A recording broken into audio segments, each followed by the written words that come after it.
የመንግስት ሰራተኛው ቁጥር በየጊዜው እየጨመረ ነው ያለው። የታደረሳችሁት የሚል ማህበረሰቡም በየደረጃው እየጠየቀን ያለው። የዛሬ 15 ዓመትና 20 ዓመት በቆጠቡት ዋጋ ይሄን ቤት ማቅረብ አይቻልም። ከበጀታችንም ጭምር ስንከፍል ነው የመጣ ነው።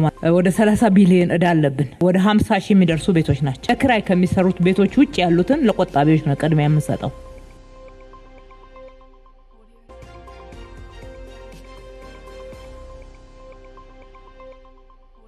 ሰላም ጤና ይስጥልኝ የወኪል ሚዲያ ተመልካቾቻችን።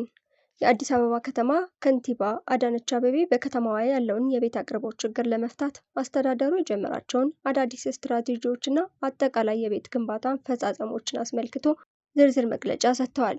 ከንቲባዋ በንግግራቸው በአሁኑ ወቅት በመንግስት፣ በግል አጋርነት፣ በማህበራትና በግለሰቦች አማካኝነት በአጠቃላይ 165903 ቤቶች በግንባታ ሂደት ላይ እንደሚገኙ ይፋ አድርገዋል። ከንቲባዋ እንደገለጹት አሁን የተጀመሩት ቤቶች ግንባታ የሚከናወነው በቀጥታ በመንግስት ትሬዠሪ ወይም በከተማዋ ገቢ ነው። ይህ አሰራር ቀደም ሲል ከነበረው የባንክ ብድር ጥገኝነት የወጣ መሆኑን የጠቀሱት ከንቲባዋ ቆጣቢዎችን በተመለከተም አዲስ ዝግጅት መደረጉን ተናግረዋል። ቆጣቢዎችን በመንግስት በጀት የተገነቡ ቤቶችን እንዴት አድርገው መክፈል እንደሚችሉ ከንግድ ባንክ ስራ ተነጋግረንበት አሰራሩ ላይ ወደ መግባባት መተናል ሲሉ አስረድተዋል። በአሁኑ ወቅት በመንግስት በጀት ብቻ ወደ 50 ሺህ የሚጠጉ ቤቶች ግንባታ ላይ ሲሆኑ ከዚህ በተጨማሪ በመንግስትና የግል አጋርነት 120 ሺህ ቤቶችን ለመገንባት ውል ከተገባው ውስጥ 55 ሺህ የሚሆኑት ተጀምረዋል። ይህም በመንግስትና በአጋርነት ብቻ 105 ሺህ ቤቶች ግንባታ ላይ መሆናቸውን ያሳያል። ከንቲባዋ በንግግራቸው ወቅት በተለይ ትኩረት የሰጡት ለረጅም ዓመታት ለቆጠቡ ዜጎች ሲሆን የመጀመሪያው ቅድሚያ የሚሰጠው ለቆጣቢዎች መሆኑን አረጋግጠዋል። የቆጣቢዎችን አቅምና የወቅቱን የግንባታ ዋጋ በተመለከተ ከንቲባዋ የሚከተለውን ዝርዝር ማብራሪያ ሰጥተዋል። ይህንን የቆጣቢዎች የመክፈል አቅም ለማገዝ መንግስት በፐብሊክ ፕራይቬት ፓርትነርሺፕ በሚሰሩት ቤቶች ላይ ያለውን ድርሻ ቤት ከመውሰድ ይልቅ ለዋጋ ማካካሻ እንዲውል ወስኗል። የመንግስትን ድርሻ ቤት ሳይሆን መውሰድ ያሰብነው ወይም ደግሞ የወሰንነው የዋጋ ማካካሻ እንዲሆን ነው። ከኛ ጋራ በአጋርነት የሚሰራው የግል ሴክተር ለነኚህ ቆጣቢዎች የሚያቀርበው ዋጋ እንዲያዋጣው እኛ ድርሻችንን ለዋጋ ማካካሻ እንደ መንግስት እንተዋለን ብለዋል። ይህም የግል ሴክተሩ ምንም አይነት ጉዳት ሳይደርስበት በጣም ጠባብ የትርፍ ህዳግ ይዞ ቆጣቢው አፎርደብል ቤት ማግኘት እንዲችል እየተሰራ መሆኑን ገልጸዋል። በአሁኑ ወቅት ግንባታቸው ከ40 እስከ 95 በመቶ የደረሱ ቤቶች በተለያዩ ሳይቶች እንደሚገኙ ከንቲባዋ ዘርዝረዋል። በአቃቂ ወርቁ ሰፈር፣ በአቃቂ ገላንጉራ፣ በቱሉ ዲምቱ ሳይቶች ላይ ግንባታዎች ወደ ማጠናቀቂያ ደረጃ ደርሰዋል። እንዲሁም በሰባ ደረጃ፣ በደጃች ውቤና በቅርቡ በቆርቆሮ ተራ አካባቢ የተጀመሩት ቤቶች እንዳሉ ጠቁመዋል። በተለይም በቆርቆሮ ተራ አካባቢ የተጀመሩ ቤቶች በአብዛኛው የአካባቢው ነዋሪዎች የሚገቡባቸው እንደሚሆኑ አረጋግጠዋል። እነሆ የከንቲባዋ ምላሽና ማብራሪያ እንደሚከተለው ቀርበዋል። ነገር ግን ፍላጎትና አቅርቦቱ ባለመጣጣሙ ምክንያት ጥያቄው ይቀጥላል። ዛሬ ብቻ ሳይሆን ከፊታችን ባሉ ጊዜያቶችም የሚነሱ ጥያቄዎች መካከል እንደሚሆኑ ምንም የሚያጠራጥር ነገር የለውም። ምክንያቱም ፍላጎቱ ሰፊ ነው። አቅርቦቱ በፍላጎቱ ልክ በአንድ ጊዜ ተመልሶ ሊያልቅ የማይችልበት በቂና ተጨባጭ ምክንያቶች አሉ።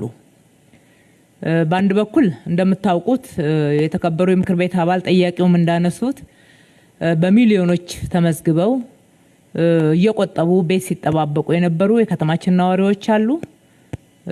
ታቅዶ ሲሰራ የነበረው ቤት ደግሞ ለነኚህ ሚሊዮኖች በዋናነት ወደ 270 ሺህ የሚደርስ ቤት እንደነበረ ደጋግመን ለዚህ ምክር ቤት አቀርበናል። ሁለተኛ የተመዘገበው ብቻ ሳይሆን አዳጊ ፍላጎት በመሆኑ ምክንያት በየጊዜው ቤት የሚጠይቅ ሰው እየጨመረ ነው የሚመጣው። ወደ ከተማችን በስራ ፍለጋም የሚመጣው በማህበረሰቡ ውስጥም ወጣቱ ራሱን ችሎ መኖር ሲገባው በዛ እድሜ በሚደርስበት ሰዓት ወጥቶ መኖር ይፈልጋል። ቤት ጥያቄ ይቀጥላል። ቀድሞም ባይመዘገቡም እንኳን ቤት ጥያቄ ደግሞ ማህበረሰቡ ውስጥ ያላቸው ጥያቄ ያላቸው ሰፊ ናቸው። የመንግስት ሰራተኛው ቁጥር በየጊዜው እየጨመረ ነው ያለው። ስለዚህ የማህበረሰባችንም ጥያቄ ማንንም ወደ ኋላ ይተው ልማት እንዳይሆን ልማታችን እንዴት አድርገን ነው ምን መልሰው የሚል የ10 ዓመት ስትራቴጂ ተቀርጾ ከዛ ውስጥ የ5 ዓመት ያንዱን ዙር አሁን ጨርሰናል። እሱ የታደረሳችሁት የሚል ማህበረሰቡም በየደረጃው እየጠየቀን ያለው ምክር ቤቱንም ጥያቄ በዛ ደረጃ ነው መረዳው። አቅርቦትን መጨመር ነው። እያንዳንዱን የከተማ ነዋሪ ቤት የሚፈልገውን የቤት ባለቤት ማድረግ አይቻልም። የትም ሀገር አልተደረገም። ነዳጅ ባላቸውም የሚጠቀሱና የሚያበድሩና የሚረዱትም በዛ ደረጃ አላደረጉም። ባለፉት 5 ዓመታት ለህዝባችን ቃል በገባነው መሰረት የገነባነው አቅርቦቱን በመጨመር በግል ሴክተሩ ጨምሮ ወደ 480 ሺህ ደርሷል። በብዙ ፈተና ውስጥ ሆነን 480 ሺህ ቤቶችን ለህዝባችን አቅርቦት መጨመር ላይ ማከል ችለናል ማለት ነው። ከዚህ ውስጥ ቆጣቢዎችን በተመለከተ ለተነሳው ወደ 139 ሺህ የሚሆነው ቤት የጋራ መኖሪያ ቤቶች ነው። ግማሾቹ ከለውጡ በፊት የተጀመሩ ናቸው። የተወሰነ ስቴፕ ላይ ደርሰው ቆመው የነበሩ፣ ሌሎቹን ደግሞ የጋራ መኖሪያ ቤቶች ይሰራበታል ተብለው ውል ተይዞባቸው በተለያየ እክል ምክንያት በወቅቱ ሳይሰሩ የቆዩትን እንዲሰሩ በማድረግ አጠቃላይ በጋራ መኖሪያ ቤቶች 139 ሺህ ያክል ቤቶችን አጠናቀን ለቆጣቢዎች ማድረስ ችለናል። ከዛ በቀጣይነት ደግሞ ይሄ ቀበሌ ቤት እየፈራረሰባቸው ያሉ ዜግነት ክብራችንን በማይመጥን ደረጃ የሚኖርበት የፍሳሽ ማሳለፊያ እንኳን የሌለው መጸዳጃ ቤት የሌለው ወይም ካለው ደግሞ በሰልፍ ሰው የሚጠቀምበት ሁኔታን በጣም የባሰበትን የነጠልን ወይም ደግሞ ቅድሚያ እየሰጠን ማህበረሰቡንም እያሳተፍን እነሱን በጥገና ጀመርን። በጥገና ከከተማ መሬት አጠቃቀም አንፃር ብዙ የሚያዋጣ ሆኖ ስላላገኘ ነው ወደ ህንጻዎች ቀይረን በህንጻዎች ግንባታ ወደ 46 ሺህ ቤት አድርሰናል። ቅድም ሳነሳው እንደነበረ በበጀታችን የባንክ ብድር ማግኘት ስላልተቻለ የባንክ ብድር ለማግኘትም ከተማው በጋራ መኖሪያ ቤቶች ግንባታ ሂደት የነበረበት እዳ ተመልሶ እስካልተገባደደ ድረስ ብድር ለማግኘት አልቻልንም። ይሄ ደግሞ ተጨባጭ ሁኔታ ስለሆነ እሱም መክፈል ላይ ነው ትኩረት ያደረግነው። አንዳንድ ቤቶችንም ስናስተላልፍ እንከፍላለን፣ ከበጀታችንም ጭምር ስንከፍል ነው የመጣ ነው ማለት ነው። በነበረው ብልሹ አሰራር ከፋይ ማን እንደሆነ ያልታወቀ እዳው ግን የከተማ አስተዳደሩ በሰጠው ዋስትና መሰረት የመክፈል ግዴታ ያለበት እንደነበረና ከ60 ቢሊዮን በላይ እዳ ተረክበን እዚህ ምክር ቤት በየጊዜው ሪፖርት ስናቀርብ ነው የቆየ ነው። ከፍተኛ ወለድ ጭማሪ ስላለው እዳ አሁንም አላለቀም፣ ግን ክፍያችን 60 ቢሊዮን ደርሷል። አሁን 60 ቢሊዮን ያክል መልሰናል። በየጊዜው የሚወልደው እዳ አለ። እሱን ጨምሮ አሁንም ቢሆን ወደ 30 ቢሊዮን እዳ አለብን።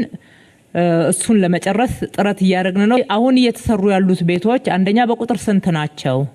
ሁለተኛ የትኞቹ ናቸው ለቆጣቢዎች የሚደርሱት ከሚለው ጥያቄ አንፃር በመንግስት እየሰራን ያለነው አሁን በመንግስት በጀት ከትሬጀሪ በወጣ ገንዘብ እየገነባን ያለነው ወደ 50 ሺህ የሚደርሱ ቤቶች ናቸው። በመንግስትና የግል አጋርነትም የተጀመሩት 120 ሺህ እንዲጀመሩ ከተዋዋልናቸው ውስጥ 55 ሺህ የሚሆኑት ተጀምረዋል። በድምሩ ወደ 105 ሺህ በግልና መንግስት አጋርነት ወደ 55 ሺህ ናቸው። ሲደመር ወደ 105 ሺህ የሚደርሱ ቤቶች ተጀምረዋል። እነኚህም ቤቶች የምናደርገው የመጀመሪያው ቅድሚያ የምንሰጠው ለቆጣቢዎቹ ነው። ቆጣቢዎቹ የአሁኑ ዋጋ በሚመጥን መንገድ መቆጠብ እንዲችሉ የቤቶች ኮርፖሬሽን በየጊዜው እያሳሰበን ያለው ውይይቶችም ተደርገዋል። የዛሬ 15 ዓመትና 20 ዓመት በቆጠቡት ዋጋ ይሄን ቤት ማቅረብ አይቻልም። ነገር ግን ደግሞ መክፈል የሚችሉት እንዲሆን ታስቦበታል ማለት ነው። መንግስት ድርሻ ባለውና በሚሰራበት ላይ በበጎ አድራጎት ከሚገነቡት ውጪ እና በቁጠባ የሚሰሩ ወይም ደግሞ በመንግስት ትሬጀሪ ለክራይ ከሚሰሩት ቤቶች ውጪ ያሉትን ለቆጣቢዎች ነው ቅድሚያ የምንሰጠው። በዚህ ሂደት ነው እየተከታተልን ያለነው። በአጠቃላይ እንግዲህ እንደ ህዝባችን ውሳኔ መሰረት በሚቀጥለው ምርጫ ዘመን ህዝቡ ድምጽ ሰጥቶን የምንመረጥ ከሆነ በእቅዳችንም ላይ በይፋ የተቀመጠው በ10 ዓመቱም ሮድማፓችን ላይ በተቀመጠው በየአመቱ 100 ሺህ ቤቶችን እየገነባን ለመሄድ ነው እንደ መንግስት። የግል ደግሞ በዛ ላይ ተጨማሪ ቤቶችን ሲገነቡ ይሄ አቅርቦት ችግር ይቃለላል።